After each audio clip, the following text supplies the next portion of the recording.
Hello. Today we're going to talk about anthropology, starting with the very basic question, what is anthropology? In a nutshell, anthropology is the study of humans, us. The Greeks gave us the word. Anthropo means humans, and logi means study of humans. To broaden this a bit, let's look at the history of anthropology, which had its origins in the post-Enlightenment era. Well, on second thought, let's go back a little bit further, because the questions of our esteemed Enlightenment thinkers really began earlier, during the Age of Exploration, when European monarchs financed great voyages to unknown or little-known areas of the world to bring back riches to their kingdoms. When that happened, the Europeans were suddenly face to face with other people who looked and acted very differently than any humans they had ever interacted with. Who were these people? Are they a different kind of human?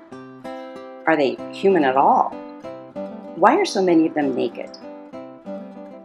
These questions continued for many years before any actual theories began to surface to explain their existence. During the Enlightenment era of the 17th and 18th centuries, many of the great Western thinkers began to try to move science away from the biblical framework that set a 6,000-year age of the earth, and began looking for natural, material evidence to form hypotheses about natural phenomena. In 1687, Isaac Newton published, in Latin, Mathematical Principles of Natural Philosophy. Around the same time, another key figure, John Locke, get it? Key figure, Locke? Never mind. Published his two treatises on government, which attempted to apply reason and science to nature and also to human social systems and political systems. So during the Enlightenment, there was a shift towards applying science to human behavior as well as nature.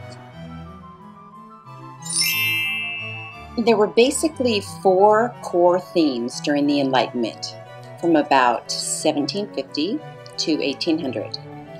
The first was a new emphasis on reason, the powers of reason to bring light to the world. The second core theme is progress.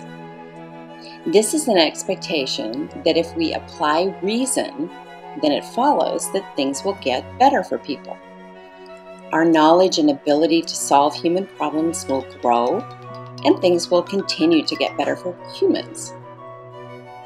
The third theme is universalism. During the Enlightenment, this term meant that anything that was true in one place would be true in another. So if we can figure out what works best in our society, then if others apply that to their societies, it will work best there too. The fourth theme is positivism. Now, this does not mean eternal optimism or happy nature. It is an argument that human nature and human society can be the object of natural science. There can be scientific theories and laws applied to human. So before we move to the final segment of this lecture, let's recap the four core themes of the Enlightenment. 1, reason. 2, progress. 3, universalism. And 4, positivism. Finishing up, let's discuss the four subfields of anthropology. As the great post-Enlightenment thinkers pondered the origin of our species, they began to look at the question in four different ways.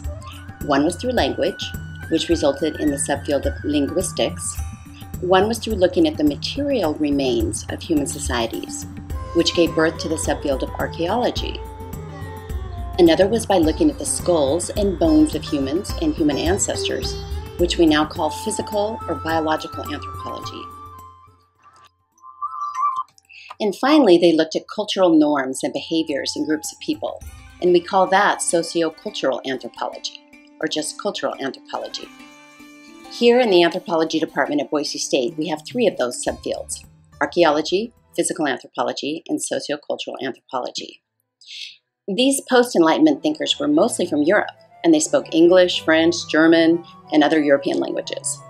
They were aware that there were many different languages throughout the world and began to examine shared words and patterns in language and group them into families in order to create something of a family tree of languages to try to trace human origins. The first language family these linguists discovered was the Indo-European language family. This map shows the 19th century distribution of these languages.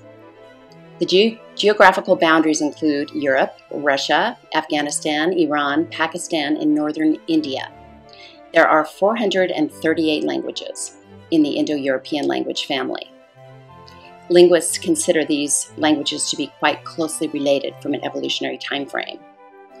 By the early 20th century, most languages in the world were placed into families. The problem with this approach to understanding human origins is that it has very limited time depth because languages change rather quickly. Other post-Enlightenment scholars began to look in the ground for evidence of human origins. Their evidence came in the form of material evidence, and artifacts such as tools, weaponry, and pottery. This is archaeology. These things change over time and space, and timelines and migration maps began to be sketched out in an effort to try to reconstruct past societies. Often, linguistic evidence of change would support these findings. Sometimes when researchers are digging in the earth, they also unearth human remains. And until the 19th century, most people assumed that we were the only type of human that has ever existed. This began to change during the 19th century when unusual skulls began to be unearthed in northern Europe. The most famous of these was discovered in 1856 in the Neander Valley of Germany. It looked kind of human, but, well, kind of not. People already had been pondering the physical differences between groups of people, but this Neanderthal man opened a whole new can of worms for anthropologists, as it was obviously very, very ancient. The subfield of physical or biological anthropology deals with the questions of our physical diversity and our evolutionary history. This is my favorite personal subfield. As time went on, more and more skulls and other bones of ancient humans and human-like remains have been excavated and studied, and this field, together with biology and DNA science, has allowed us to begin to see a timeline of our own physical evolution. But we still have much to discover in this field, and it is probably the most controversial as it links our species to other primates. The final subfield is sociocultural anthropology. This is what people usually envision when they hear the word anthropology. It involves studies of living people and the variation in their cultures. This field began in the 19th century with ethnology and ethnography. Now, ethnography is the fun part. It's the part where you get to go out in the field and live with the people and ask them questions and observe their customs and take lots and lots and lots and lots and lots of notes.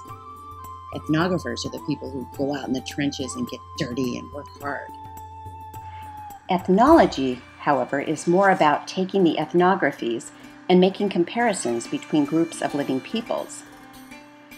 In the late 19th and early 20th century, the types of comparisons happening caused the entire field to hit a major roadblock.